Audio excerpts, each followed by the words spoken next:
Welcome all of you. Myself Mahapari Pralhad, welcoming you all in the Dnyanadeep's PYQ series. We are going to study the Social Justice PYQ. We already started PYQ discussion where I have already told you that how we are going to prepare for the answer writing, and you have the content. Now the question is, or the problem is, how to represent that content. And we already studied that or gone through that. What are the process of answer writing? The very first step of this process is understanding of the question. So we need to understand the question first. Until and unless you understand it clearly, you cannot address the demand of the question, which we often referred as the focus of the question or the locus of the question. So once we get that idea, then we can go ahead into the next step, which is link it with the topic of the syllabus. Once you link it with the topic of the syllabus, you will have all the content regarding to that topic which is mentioned in your notes as well. Are you getting it? So once you follow these steps, then we are concerned about how we are going to write it, the method of writing, representation. Did we are going to insert some diagram, flowchart, etc. What are the heading, subheading, and what could be the introduction. So all these things comes later after this. These two things are the important. Let's practice more and more of these two things. So first thing is the understanding of question. So let's see the question. Here the question says that institutional quality is a crucial driver of economic performance. We have already studied that there are two parts of the question. There is a new pattern emerging in this aspect. That one part of the question makes a general statement, and the second part of the question generally asked about the question. What is the actual demand of the question? So first part mainly a statement and not a question itself. This statement can be useful to prepare the context for the answer writing, mainly the introduction. So we can use this statement for the introduction and build the concept of your context of your answer. So let's see what it says. It says the institutional quality is crucial for driver of the economic performance. If you have to perform economically well, your institution should have the good or best quality. Until your quality of the institutions does not rise, your economic performance does not going to rise. So that's what simply. But question is what? Question is hereafter. That is, in this context, suggest some reforms in the civil services for strengthening the democracy. Now, what we have to write? We have to write or suggest some reform in the civil services for strengthening of the democracy. We have to write this. This is the question. So once we understand the question, now the second topic is, or second step is, link it with the topic of the syllabus, which is role of civil services in a democracy. Direct link. Are you getting it? So once we can directly link it with, we have all the content relevant to it. So now what are the contents we have it with? For example, in our notes, we have prepared this topic in a following way. For example, we have written first what are the different problems or the challenges or the issues that are being faced by the civil services. What are the different issues related to the civil services? For example, there is a red tapeism, there is a corruption in terms of recruitment, low quality training, the misuse of Article 312, म्हणजे guarantee or security given by the Constitution, etc., lower performance standard, etc. issues. But issues are not our concern right now because it is not asked in the question. The second thing we have studied or made notes of are the government steps taken. What are the different steps taken by the government to strengthen the role of civil services in a democracy? For example, Mission Karma Yogi. This is the best example. Then e-governance, bringing transparency, accountability, etc. Then code of conduct, code of ethics. These are the steps taken by the government, even including the Supreme Court or in anyone else institution like CVC असेल, then Department of Personnel असेल, etc. Third thing we make notes of is suggested reforms. What are the different reforms we need to overcome these challenges? And mainly these reforms are suggested by second ERC, or there is a document called India at the rate 75 by Niti Ayog. Niti Ayog. India at the rate 75. 2018 document है, but things are constant. The same concern, the same suggestion. We can source these things from there. Now, what is our question? Our question is asking this, and we have to write this. Are you getting it? So let's start.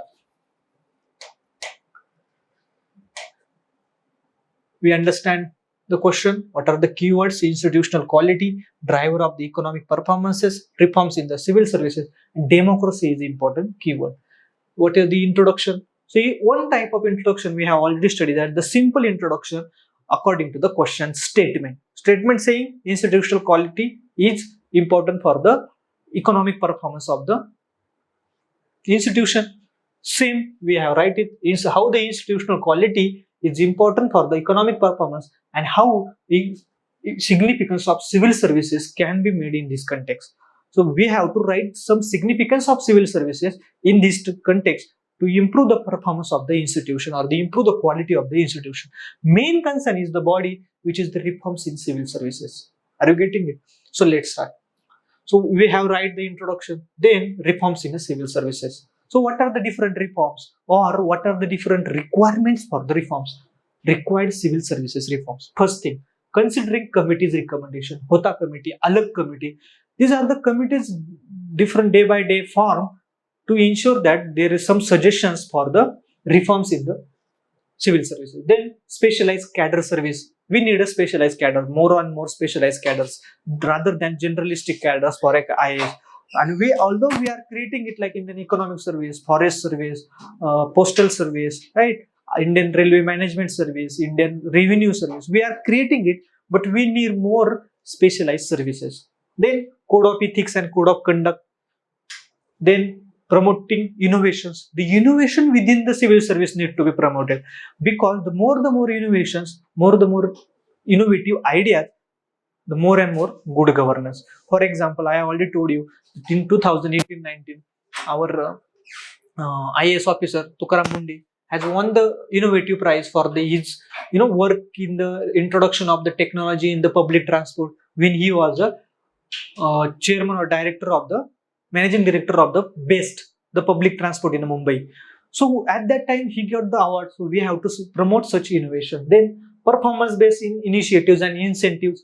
Performance based means the better you perform, you will get more incentives, and the initiatives will be such that you will perform better. Okay, Sevottam model. These are the some principles outline that how public service delivery should be worked. And this service Sevottam model can be reflected in the citizen charter also. Then rationalizing of bureaucracy. Rationalizing means right number to total ratio also there. Many things there are.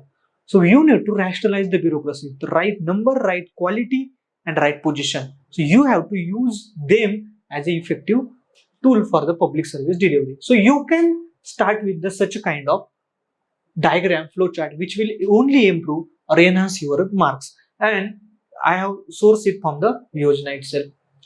So these are the reforms in civil services. You can write in this way also or this way also. Then next, reforms. First reforms in terms of recruitment. So we have to go step by step. What are the different problems in the recruitment, in the training, in the joining, in the evaluation based on the promotion of, then termination of services, etc. Transparency. So these are the some criteria. So first one is the recruitment. While ensuring the recruitment, we have to improve the teeth to tail ratio of the officers. Means the number of subordinate or class 1, class 2, class 3, 4 officers, clerk or non-official staff, non-technical staff. We have to maintain the ratio of it. It should not be like that there are more number of officers but there is no subordinate staff. There is more number of subordinate staff but there is no officer to decide anything.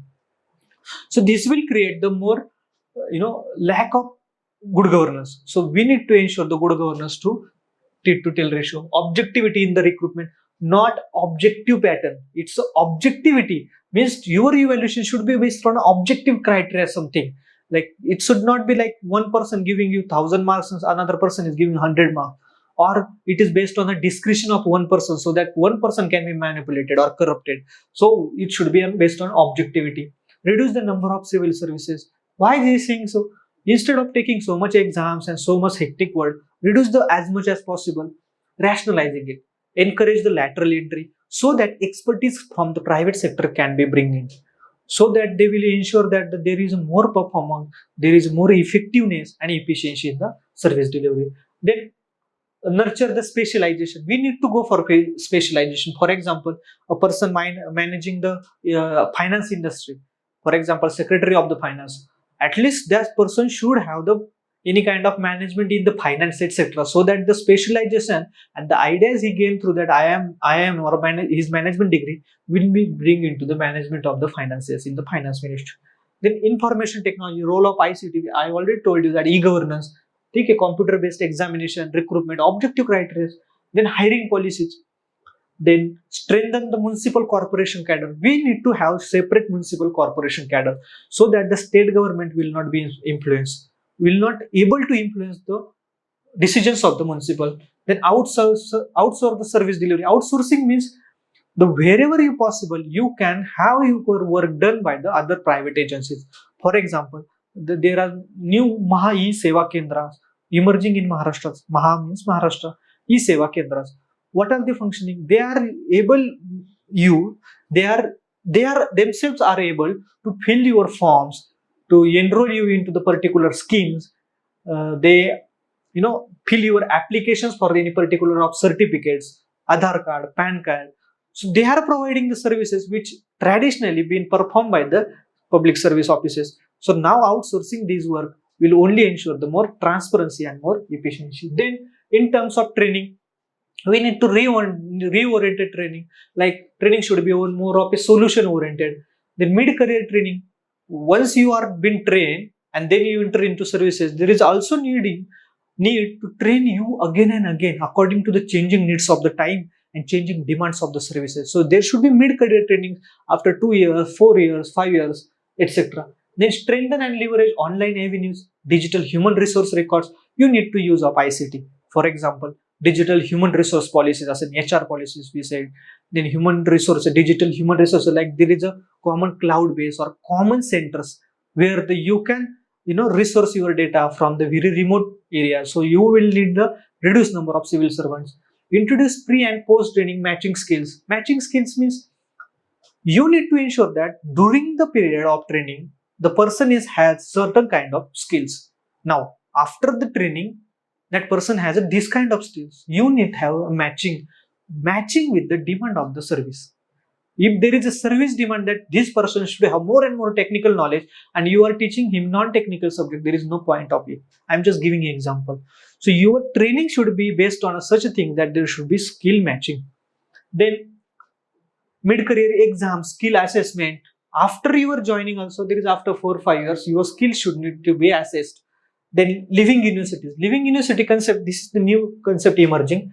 Means universities means what? There is a learning activities. And living means you continuously started learning. You daily needs or learn something new through the videos, through the technology, through some seminars, webinars, etc. So there is a living university concept. Then in evaluation, what is earlier method is that annual confidential report written by some senior officer for the promotion purpose. But now we need a multi-stakeholder based feedback. Means what? What are the different stakeholders involved, like subordinates, seniors, public, or the clientele, we said it, government, ministries, etc. The different business groups.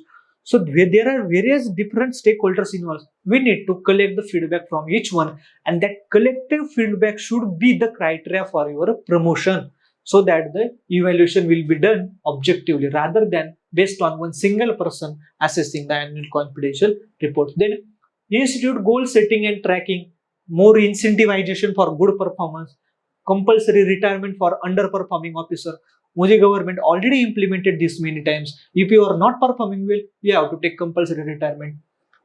Then in the governance field, there is a need of a citizen centric rather than it. The office is not created for you to get a job and to you get a job salary. Office is created to ensure some public delivery to the citizens.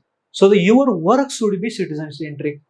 Institutionalized system for effective monitoring of CO motor disclosures. This is mainly for the judicial. enhance the capability of public authorities, protection of civil servants. You need to ensure also that, so that they will be more incentivized, they will be able to take more risks. Then revisit the allocation of business rules and transaction of business rules. These are created by central governments or state governments. Okay. Next, e-initiatives and probity. Probity means integrity more of it. Okay. So you ensure the probity by strengthening the institutional mechanism, grievance redressal mechanism, bringing more transparent methods like e-governance method. You need to ensure that. So look at just the way I have written this answer. You can write this answer in this type. So this is the one of the method that we can write the answer into. Another method we will see in the another question. Okay, that's all. Thank you.